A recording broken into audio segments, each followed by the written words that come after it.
Hey everyone, it's Julian, and today we have a very fun video. This is Control Abyss. This is a different version of Control Abyss than the one I uploaded on my day one decklist video. I think this is sort of like maybe a beta version of Control Abyss, but this is where I've been at for right now. It's really fun. I really enjoy this deck. I think it has a couple of weaknesses, but we can talk about that in depth in a second, and a couple of matchups that maybe we can fine tune and make the deck, really good, right? But it's a lot of fun. And in this video, this first part, we're going to sort of go through some of the new cards, some of the lines of play, and just some of the interesting things about this deck. And then I'm going to go to a highlight video from the first night of Shadowverse Set 2. And very fun game. We had a really interesting lethal play. That was really fun, and it's going to be, a cool little highlight, but that was with an older version of the list. I was missing a lot of legendaries and stuff, so that's just sort of like a fun little, segment of this video. It's not really going to be like representative of this exact list, but it does show the strengths of a list like this, right? So let's get into it, but before we do, if you're liking the videos, if you're liking Shadowverse Worlds Beyond, this is the best channel to get news, to get deck lists, to get competitive insight, right? Because we're getting close to Shadowverse Open, which is the first big Western tournament. That's going to be next weekend, and I'm going to be participating in it, and we're going to really be ramping up a lot of the competitive-leaning content. I'm going to be talking about a lot of the good decks going into that tournament, right? So if you're excited for that, please drop a like and subscribe. I'd really appreciate it. But let's get into the video. So this is Control Abyss, right? I'm going to kind of talk about some of the really interesting new cards and some of the other older cards that we're putting in here to support some of this interesting stuff, right? So some of the new cards is the Hinocar and Jaffner. This is a nice 2-drop. I really like this in this Control Abyss deck because past turn 5, it's sort of a removal play on its own that doesn't cost Evo points. We really want to try to save Evo points as much as possible. It's not like something like Puppet Portal from last set where you really are trying to save Evo points, but there's a lot of high-value targets we have for Evos that we really would love to be able to have cards like this that are easy, tempo 2-drops that later on transfer into nice value without Evo points, right? So really like Hinocar and Jaffner, and we pair them with the Phil Dow in that neutral 2-drop slot. If you're running Sharon, I like these two in the same deck because Sharon has, the chance to res either of these, and they both have pretty good Evo effects, right? We're not running Sharon because I don't have her, right? But once I do get her, I do want to try some sort of build with Sharon. And then we're running the Mino. It's funny that I just completely forgot about this card for some reason in a lot of the deck builds that I was making. But I do think this is one of the weaker on tempo 2-drops, but it's very good later on in the game, kind of like the Hinocar and Jaffner, right? It's a very nice past turn 4. You're able to play this for removal, and it actually comes up a lot. Then we have Orthros, of course. Orthros is just one of the best 2-drops. We have the the Ghastly Soiree.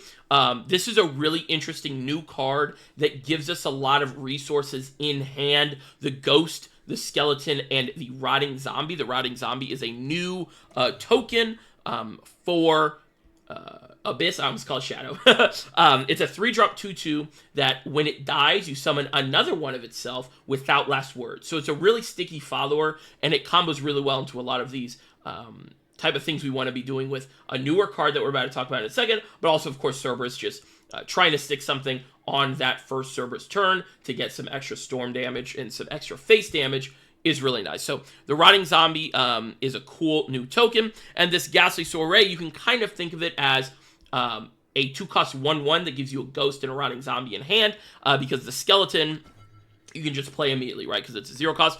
Again, there's another thing where if you're playing Sharon, this card is really nice because you really want to be getting the skeletons into the pool because you have no other 1-drops, right? Because you're playing Cerberus. So I really like this card. I think it's a really interesting, cool card, and the ghosts are really nice to have for a card we're about to talk about in a second. But first, we got to talk about Grimnir. Grimnir is the new sort of neutral, kind of generic, like good early drop. So it's a 3-drop, 2/3 ward, and then on play gives you Grimnir's Crest. And Grimnir's Crest is whenever there's a super evolved allied follower on the field, deal 2 damage to all enemy followers. So it's nice AoE. It's a nice effect for this type of control deck, and it helps in a good amount of matchups. But don't forget that you have it. That's one of my issues so far right now is I keep forgetting I have it, and I'll go like, oh, let me swing and try to clear the board, and then I see the effect. I'm like, ugh, idiot, right? But, yeah. Next card, one of my more favorite cards from this new set, the Vuella Blastwing. 3-drop, 2/4, really nice stats, and she has Rush. So what that means is whenever you play her on curve, either going second or going first, most of the time you're going to be able to answer whatever their previous turn play was, which I think is a really powerful thing to have for a control deck like this. And that's just, we're not even talking about her next effect, but that's just on her first base, effect is 3-drop, 2/4. And another thing that I love is that since she's 4 health, she kind of takes 2 cards to remove, because you're going to be able to swing into something and then it takes damage, but most of the time will not die, your Vuella, and then they have to swing one of their things in or use a removal spell or something, right? So it actually trades resources really well in the early game. So really like Vuella, but then the second effect is where this card kind of gets nuts. Whenever another super or allied follower super evolves, give it and this follower +2 attack. So what that means is you can push a lot of damage or lethal, right, with this card because you can play her, play either a ghost you just got from the Ghastly Soiree or the amulet on the field, the crypt, right? I'm not playing that in this build. We kind of ended up cutting it, but I think the highlight video, I do have that in the build still. And so you play that, you play a ghost, you super evolve the ghost, and the ghost becomes a 6 attack stormer, right? And then this gets +2 attack to go to 4 attack, and you can use this to remove a ward to get more face damage from the ghost, right? And that's just with the ghost. You have a lot of other storm options in like something like the Odin, right? And also the Dark General that a lot of people in Aggro Abyss are playing. Aggro Abyss is a very popular deck right now because it's very cheap to build, and it uses this card and Dark General and a lot of those other storm threats, really, in a lot of interesting ways. So I really like this card. I think this is one of the better Abyss cards in the game right now, and has applications all over the place. So really like Vuella. Then we have, a lot of these other just, usual suspects, right? Ceres, Darksteel Demon, you just have to play because Abyss's biggest issue is still card draw. We do kind of try to supplement that with cards like the Ghastly Soiree. So the Ghastly Soiree, of course, is not drawing us cards, but it's giving us resources to not have to spend real cards out of our hand in some of those early turns. And that is why we're playing like the full late game package. We're playing 3 ofs of all of these Olivia's, Medusa's, Cerberus's, and the Gensetsu's and Yuzuki's. And that's because since we do not have a ton of good draw, we have to raw draw into some of these cards, right? So we want the highest chance to raw draw into a lot of these. And one of the things I've been saying on stream is in this deck of Medusa, Cerberus, and Yuzuki, there's a lot of games where you have to draw some combination of 4 or 5 of those, like 4 or 5 copies of any of those 3 cards. If you don't draw those, you do sometimes lose. A lot of the games I've lost have just been like, man, I got 1 Cerberus but didn't see Yuzuki or Medusa, and I just don't have enough endgame there, right? So I do think Abyss's biggest issue right now is card draw. But let's talk about the Gensetsu and Yuzuki. So this is a 9-drop 5/9. This is the new big sort of control win con. Insane high value card, right? This is going to come down, and you're either going to summon 4 one-tailed foxes or destroy your 4 random enemies on your opponent's board and heal yourself 4. And of course, it's a 5/9, so it's really hard to deal with. And almost like 90% of the time, this is coming down and doing the second effect, clearing their board, healing you 4. It's really rare for you to get the foxes But this is just a really awesome card. I really like this card, but again, it's just, you have to raw draw into it. There's no like searches, and there's very little card draw in this deck. So when you do draw it, it's really sick, and when you get these back to back to back, it's really awesome. But other than that, you know, it's just, you know, pray to RNGesus, right? So yeah, those are the end of the new cards. But yeah, let's go into the highlight video. It's a very fun game. It very much showcases Vuella and sort of the flexibility she has. And of course, again, this is sort of a older build of this deck. I didn't have all the Grimnirs, and we were playing the 3-drop Amulet, so some things might be a little different, but this is where I'm at right now with this sort of non-Sharon, non-Odin, really heavy control build of Control Abyss. So hope you guys enjoy this video, and if it was helpful, you know, like and subscribe would be awesome. But let's get into the highlight. I'll see you guys later. Bye-bye. The mirror match. What the fuck? The mirror match. Well, I got double Medusa.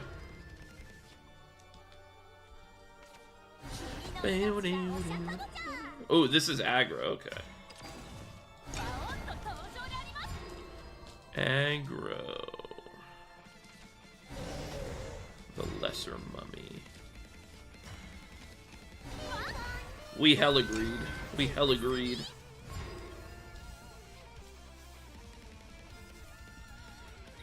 Give me 2 cards. Yep. Vuella. I'm never drawing her on curve. Please, Vuella. Oh my gosh. I need to cut Laura and put in a second Vuella, I think.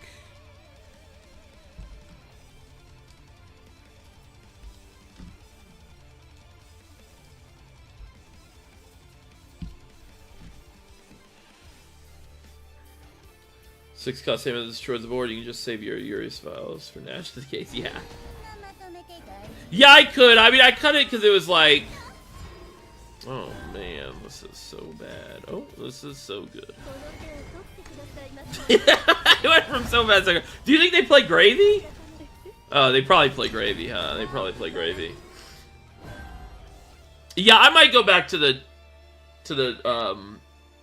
what the fuck do they call it? Chalkboard. No, what the fuck do they call it?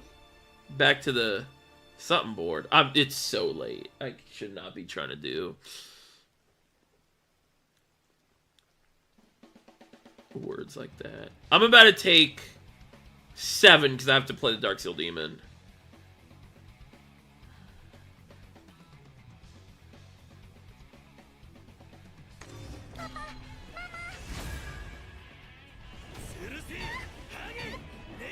Feel like he should have evoed the well, it comes up way too late, man.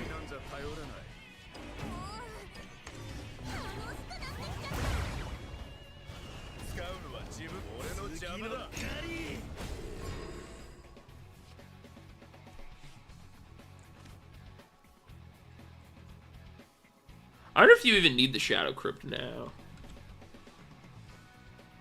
If you saved, yeah. The drawing board, jeez, yeah, there we go. It's like, how long have we been streaming?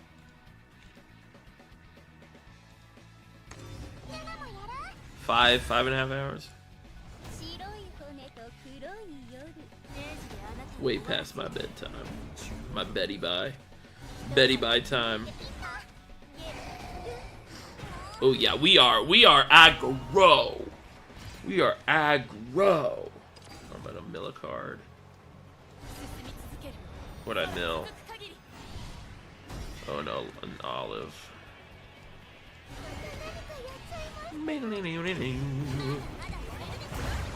I have to kill the 3/4.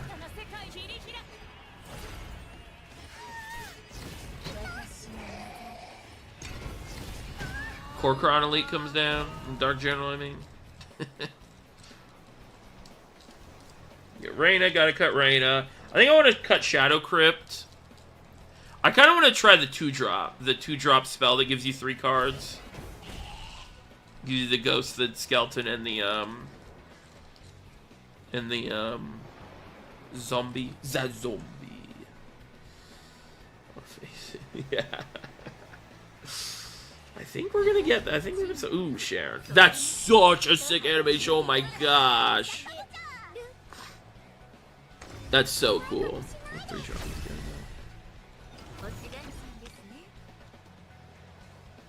This one, yeah, that's fine. That makes sense.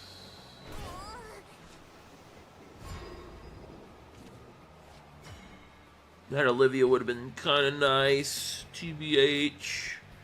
I think I'm cooked, right? If he has fucking Dark General?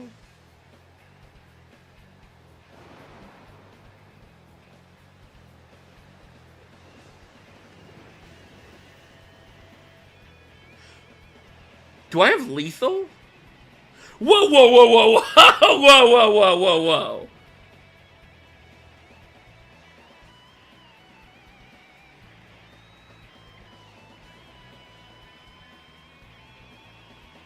Am I one? Wait, wait, wait.